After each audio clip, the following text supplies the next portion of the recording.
So yeah, someone asked me, Curie42, should Mang0 stop duo maining?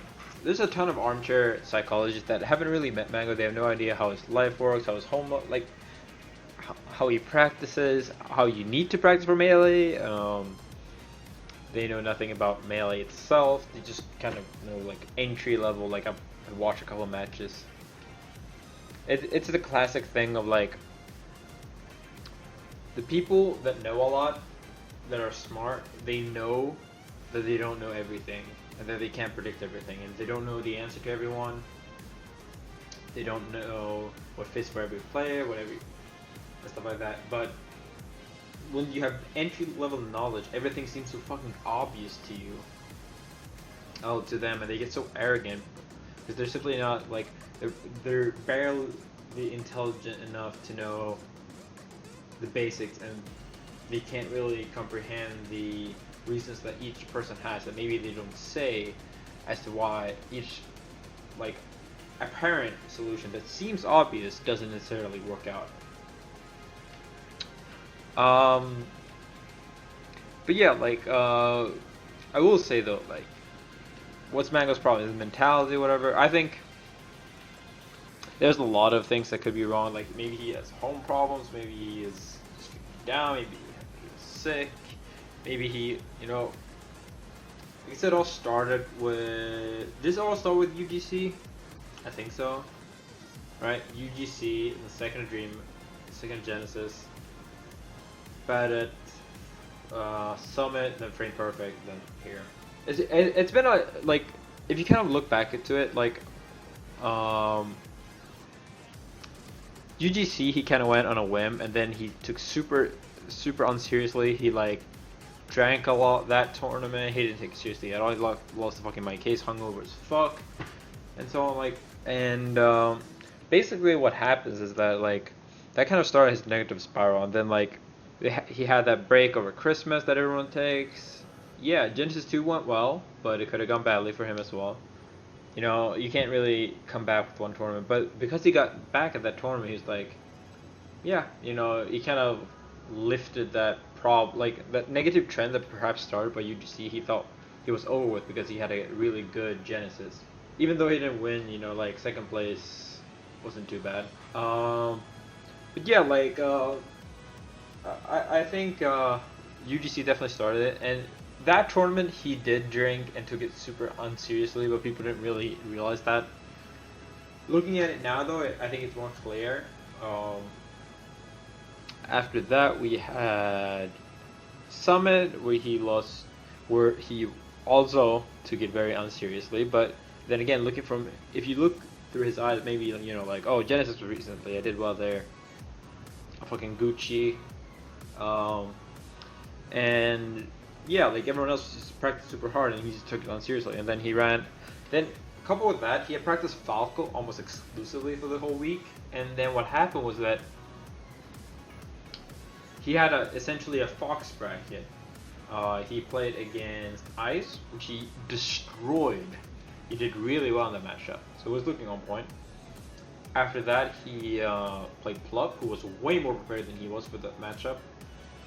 I mean, say what you want, but like Plup just prepared for that matchup, and Mang0 looked kind of lost. Like that's a matchup he usually plays Fox in, and if he was gonna make the switch to Falco, I think he needed to prepare more, because that switch is gonna be rough when Plup is ready for it. A lot of that is, I think, a problem with Falco. So yeah, but I played Mang0, and he was looking really good in the Fox matchup. But that's the problem. His Falco's always been good in the Fox matchup. He needs to put more work in the matches he's weaker at. And then after he lost to both Plup and Axe, Axe he kind of tried to switch to Fox too, but with so little practice with this Fox, he even played Falcon in doubles, right? With a big PewFat, and yeah, like his Fox just wasn't really up to snuff. Fox is not a character that you can half-ass, and like once he lost to Axe, he had to play Hugs, and then he had to play Chew-Dat, and both of those are Fox matchups.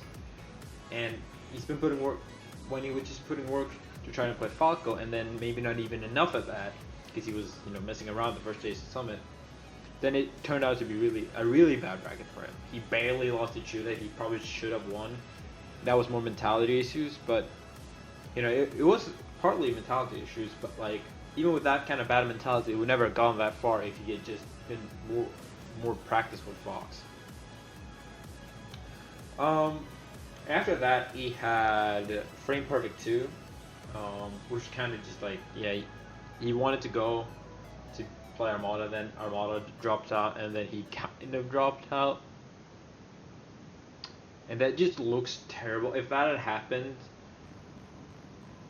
in between two better tournaments, like let's say Summit 3 and Genesis 2, like people don't think that much of the UDC because Genesis 2 came after it, but because this followed up after it, it looks terrible. It looks like a trend, even though he clearly just didn't try at Frame Perfect 2.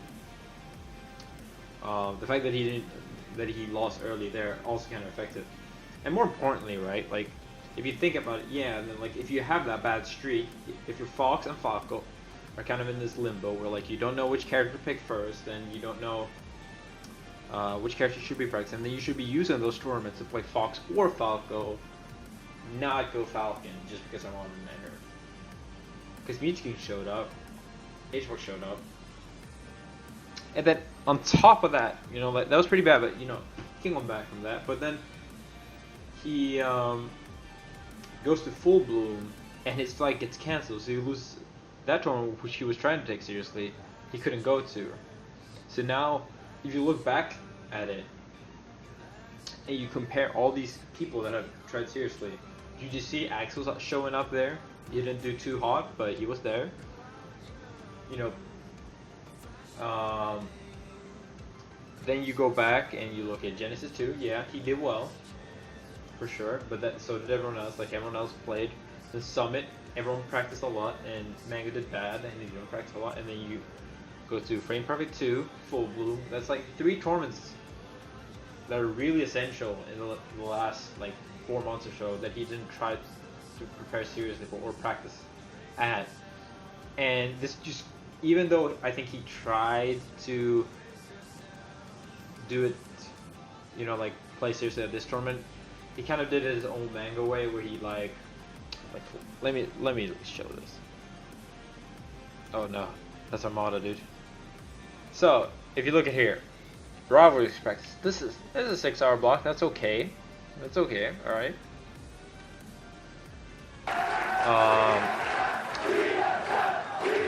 It seems to be all melee. Colbert, thanks for the 7. Road to Masters, StarCraft 2 practice, another game that takes a lot of effort, almost 4 hours. Road to Global, seems to be like half and half. No, not even half and half. Seems to be like a blimp of melee practice, and then Luigi's Mansion. Road to Masters, some Fox practice, and then Mario Kart. All-Star, Luigi's Mansion, practice Alex 19. Alright, he got, and All-Star, so maybe 2 hours. Like, when you look through these, it's not really weird. Like, how do you expect to come back when you're already down 3 tournaments, you know, like of serious practice, and then you had a bad streak, so you're also in a slump, and you're half-assing your practice. Like, and some people say like, oh, he doesn't need it, he just wants to make money for the stream. Like, don't give me that shit. He made plenty of money when he was at Genesis 2, and he was doing well there. And yeah, it's just like the whole thing about Mang0 is, right, is don't sleep on the kid, first commitment or whatever. And everyone's pressuring him to come back, and like everyone's doubting him, and that's when he says, that's when he does the best. But I think he's forgetting the essential part that like when people were sleeping on it, he wasn't also falling behind in practice.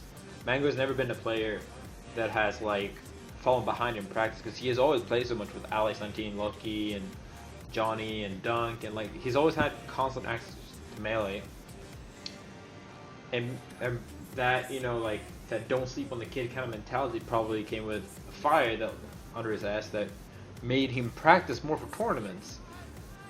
You can't just come out and see it like, don't sleep on the kid, but you're not putting in any effort and not making any strides to just come back. Like, yeah, the underdog factor can help. I myself play better sometimes when I'm the underdog instead of the favorite, but still, like, no matter how good your mentality is, if you're getting down throw down air over and over and over, like, no mentality is gonna change that. Mental issues are not just like, yeah, you can have the yips or whatever, and like you just get stuck whenever you play against an ISIS, whatever. But that's not the thing.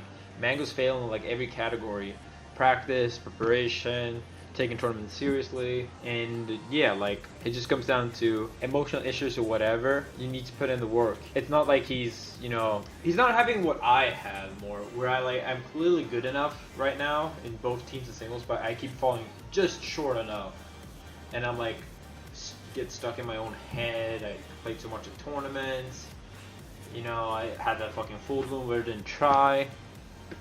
Like, that's more like mental issues, I would say. Mang0's just playing bad, and then everything follows, kind of. And that's honestly, like, competitors take the game very seriously, and when you get that fucked, it's the strongest person in the world is gonna get tilted. Like, do you think like Usain Bolt or Michael Phelps or any great athlete, like Messi, Ronaldo, like, do you think that when they lose and they fuck up when they're in the slump, that they don't react emotionally? You don't think they don't fucking punch walls or scream at their teammates? Like, no, of course they do.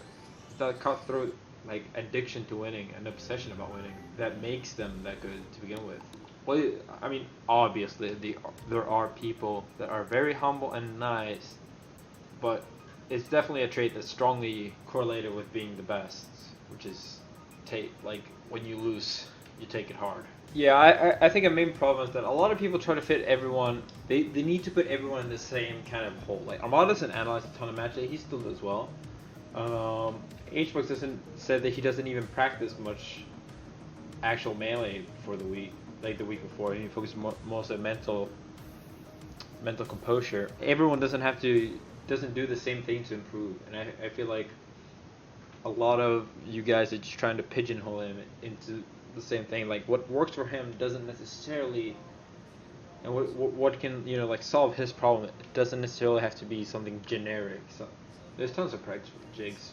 HBox doesn't necessarily need them, but that doesn't mean that like no jigs player ever would need it. Zero, what do you think Drugfox is so bad against HBox? He's 0-10 versus him in the past 2 years. He's terrible at the puff matchup.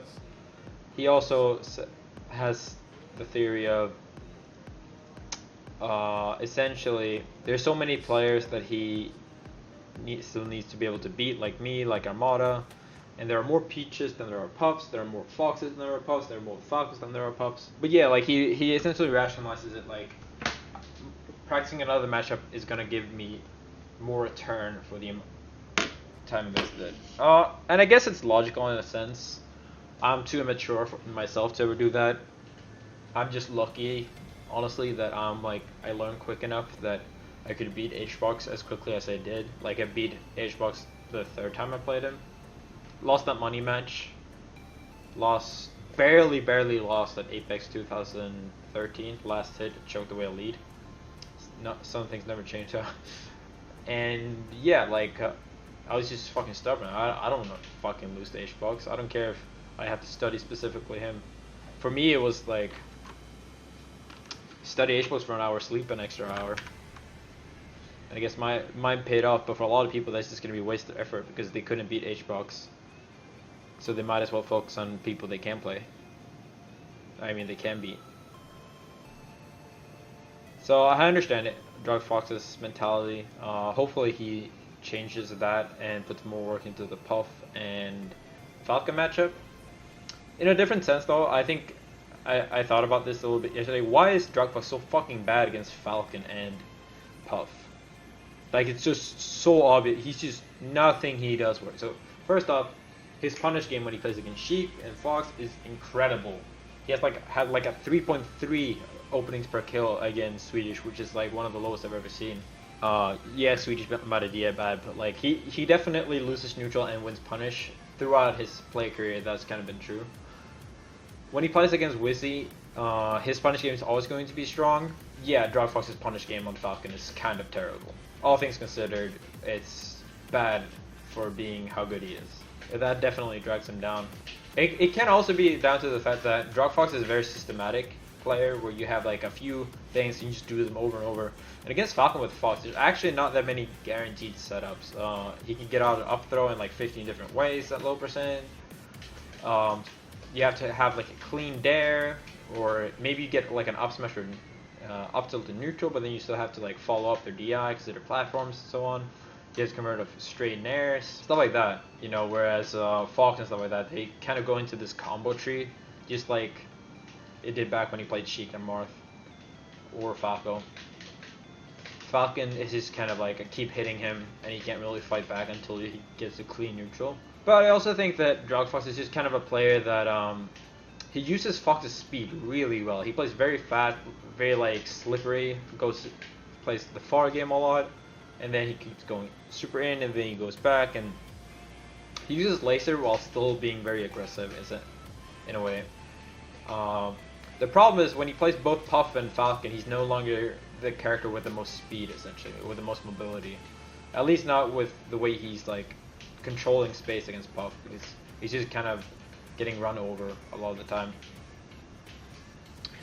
Not run over, I guess jumped over, but yeah, HBox just kind of drifts into him and beats him.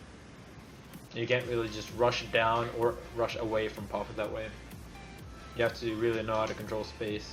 I guess Falcon, yeah, Falcon's just outright faster than Fox. The rankings, I would put like tier 1 Armada, then HBox, tier 2 me and Music King. I guess I would probably put myself over Music King, but that's as someone who is pretty recency biased, and also I guess also doesn't consider my full bloom practice to be me playing seriously. But yeah, if you don't consider that, then I feel like with this bad performance of Music Kings, I think I have a pretty good shot at being third. But we're definitely, me and Music King are definitely in the same tier, and that tier is currently below Armada and HBox. I don't necessarily think that we are like out of luck, or at least not me. I feel like I'm making very steady improvements ever since I got back from my visa. I don't feel like anyone's out of reach. If you only think about the Armada set from Smash Summit, I agree, it looked pretty bad. But if you look at Beast, the week before that, it was literally last hit, like one hit away. And yeah, against HBox, I've had really close sets, and I think I'm even with him this, or maybe down one set this year. And yeah, it was all like the Smash Summit sets were also close off. Whereas I guess you could argue that Music is less of a tournament threat because he has really bad records, like abysmal records against both HBox and Armada, and he's most likely, as it looks now, going to have to beat at least one of them, maybe two of them, in 1 or 2 sets each to win a major. And yeah, personally, I'm feeling pretty good. I've had, again, okay, I'm gonna have to keep restating this. If you feel like taking my full bloom results at face value, feel absolutely free to. I don't, but you know, this is my stream. I'm obviously biased against myself. If you can't, but I will say, if you can't tell the difference between how I played and how I practiced before full bloom and any other major since I came back from a visa, except I guess for Big House, which wasn't really, I hadn't practiced anything for that either. Yeah, I would honestly, I think it's pretty clear to show that I played more like I did at Air and the Big House at full bloom than I did at Genesis or say Eclipse or Smash Summit that I also played bad at, or even EDLX. All losses are not the same. So yeah, I'm feeling pretty good. I have a really good record against the top 6, and with top 6 I'm not including PP, I'm including Plup there. I went 1-1 with Plup recently, losing to him in Genesis, winning pretty solidly at Smash Summit. But other than that, and the 2 sets I lost to both. I lost to Ice and I lost to Axe right after I came back from my visa. Other than that, I've actually had no losses to down top 6 members since I came back. So I'm pretty proud of that, considering how everyone says like, oh, the gap is closing. The only real closest I guess have been with Moon, but in general I've had pretty good performances against those. So I'm feeling good about my tournament progress, definitely, and my chances of winning the major, especially if I keep putting in the work. I put in a lot of work last week. Not so much of it in game, but a lot of it just like, well, I guess in game, but not in practice against players, but a lot of lab in and just understanding the game more. Watch some more than I'm used to. But yeah, after that, it's really hard to say, honestly. I'm like almost inclined to put SFAT in the same tier as Plop, but I don't know, you know? And it all becomes recency bias. Like, I would still say that Mang0 and Plop are in the same tier only, then SFAT, like, and everyone else, and SFAT X, I guess. SFAT X, and then Chudat maybe this year. Westballs and Shroomed have notably have really bad performances, so I don't think they're playing anywhere. At least they're not playing currently anywhere close to top 10. But you know, they could very easily change that with a couple of good performances. SFAT does better than Plop against HBox. I don't think that's statistically correct. I think that's probably just bias. Achu and Wishy top 10. I think, what has Wistrope's results been this year? How did he do at Genesis? So, his results in 2017. I guess late 2016. So, Big House got 7th, that's pretty good. DreamHack winner, 5th, it's pretty good, but it wasn't that stacked. But he lost to me, and Don't Park on the Grass, he had that awful performance where he lost in pools. That's definitely a detriment to his top 10 placement. Smash Conference, he beat Fingerless, HBox, and SFAT, and then lost to Meech King twice. That's a good win, but nothing too special. Genesis 4, he had a bad tournament loss to at 13. Like 13th is good generally, don't get me wrong, but it's definitely not something that's going to move you from top 25 to be considered a top 10 player by any means. You need consistent top 8 plus placements to move into the top 8 in my opinion. He lost to Mang0 3-0. He lost to Chute at 3-1. So I guess looking back at it, considering that he beat Dragfox here as well, and Chute, you know, has kind of been on the upswing, so like losing to Chute previously would look pretty bad, but now it's kind of losing to someone in the top 8. So we'll see, you know. Function 1, he won against, who was it this tournament? I know he beat Drugfox. It's kind of iffy though, like his Drugfox wins, like Drugfox is so bad against Falcons. It's kind of hard. So he didn't beat. So yeah, no, I think putting him in top 10 right now is very premature. He had a 2nd here. This run was very good. I really think he did well, and he's showing some depth in his gameplay. But you know, I really appreciate that he's putting in a lot of work. It's showing definitely. He has that discipline, that, you know, like that fire to win. But yeah, I'm not completely sold on placing him top 10. I think that's kind of recency bias. We'll see how he does next event for sure. He had this good run, right, where he beat Duck.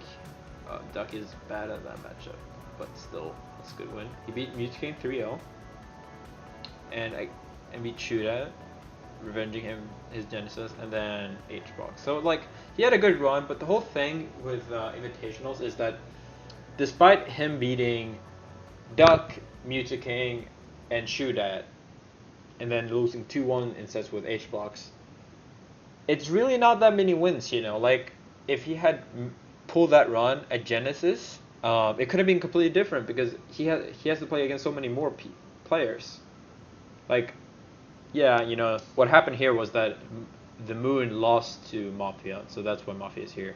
But like, he would have to be, in order for him to make the same placement, he would have to beat Moon, Mang0, HBox, then just to get top 8, then he would have to beat Armada, Meech King. Or no, I guess he would lose to Meech King and then beat Mang0 again to even get to 2nd. And then, like, you know, that's a huge difference in performance, right? Like, if he had done that, then yeah, I think a top 10 placement is way more like up for discussion, but because it's an invitational and you beat so many fewer people, I think it can definitely be argued that, or like I think it's hard to argue that he's top 10 right now. Is recency bias really such a bad thing? Skill deteriorates the overall level of increase. It's natural to weigh recent results more. Yes, that is absolutely true that you should take recent results more heavily than past results, but there comes a point where overreactions are so easy and a lot of people don't really understand how it works, where Chudat and Wizzy have a 50-50 win like set ratio this time. You can forget about the fact that he loses, like both Chudat and Wizzy are getting better, but like if he had lost there to Wizzy at Genesis, like, and then he had won here and he had gotten like, I guess what Chudat got like 7th or whatever, or no, 5th, then things would be completely different. And like you have to consider the fact that like to get to winter finals, Wizard didn't have to play Mang0 because yeah, that happened. No comment. So he also had a relatively easier bracket. And then in loser finals, he also had an easier bracket because both King and Mang0 busted out in losers.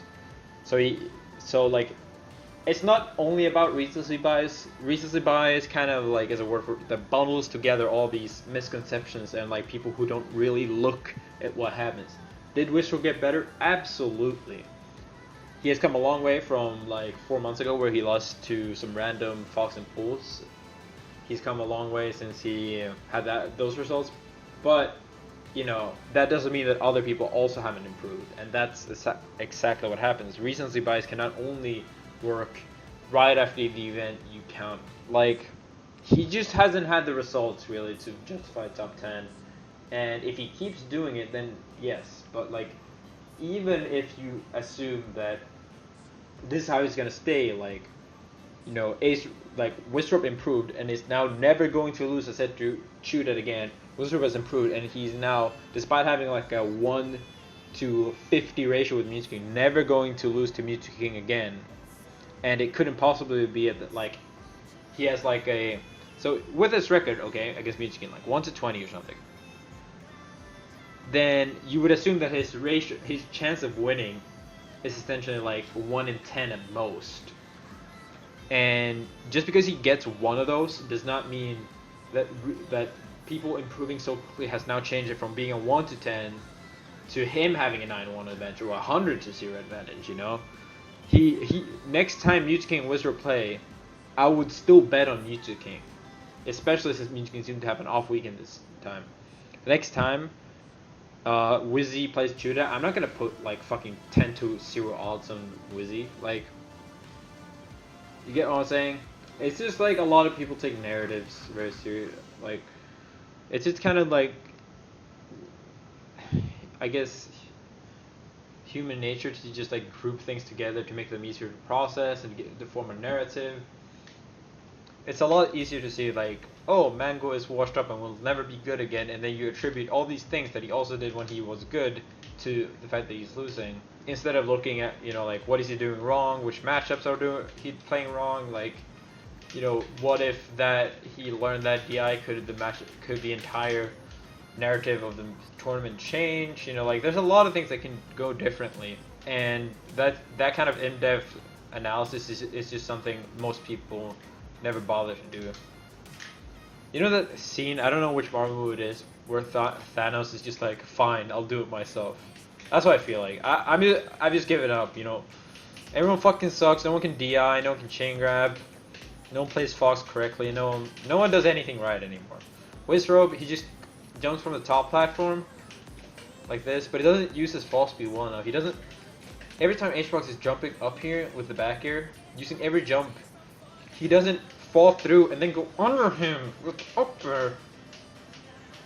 He just keeps jumping away, and then he does this terrible jump where he goes like this, where he just falls down, and then he's here.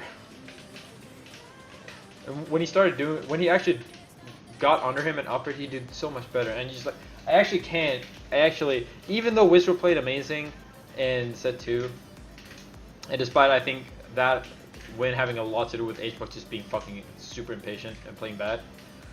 Wizrobe is still good and he's making great improvements, and I shouldn't have any logical reasons to hate on him. But I'm definitely at the point where I'm just like, everyone fucking sucks. Like, it's not logical. Maybe I'm just fucking super arrogant. But I just want to do it myself. I just want to reach through the stream and like, Mang0, just hold down and away. That's all you need to do. You don't need time. Just hold down and away. There, you win the semis. Drug Fox, just use up tilts. Stop doing early back airs and Wizrobe shield. PPU, just press up. Has it ever occurred to you that pressing up is good? Maybe you don't need a haiku code every single time before you play. Maybe just practice more melee instead of World of Warcraft raids. SFAT, maybe you can make some friends. You know, maybe you can. Maybe throw upwards instead of forward throw against $100. SFAT, actually, you're doing alright, you know. Good job with Phantoms. We take those. Homemade waffles, maybe give me the mic. You know. First off, every commentator, I get that they're close. That has never stopped you before. I have literally played Melee so many times that they have never ever been quiet, despite like hating on me openly.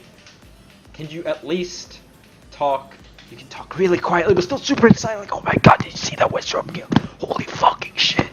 You don't have to sound like, yeah, this matchup is bad. Fox is fast.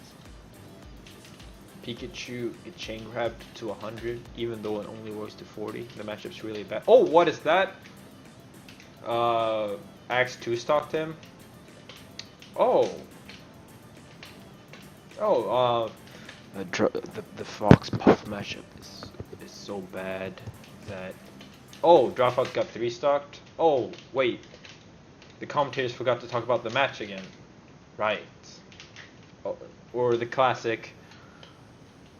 The absolute classic of Falcon Sheik is impossible, except that the results don't indicate that at all. And Wizrobe, oh, he just 3-0'd him.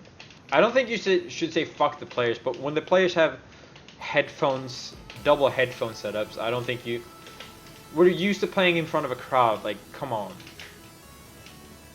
You can be quiet and also be hype. The audio levels are not the exact same thing.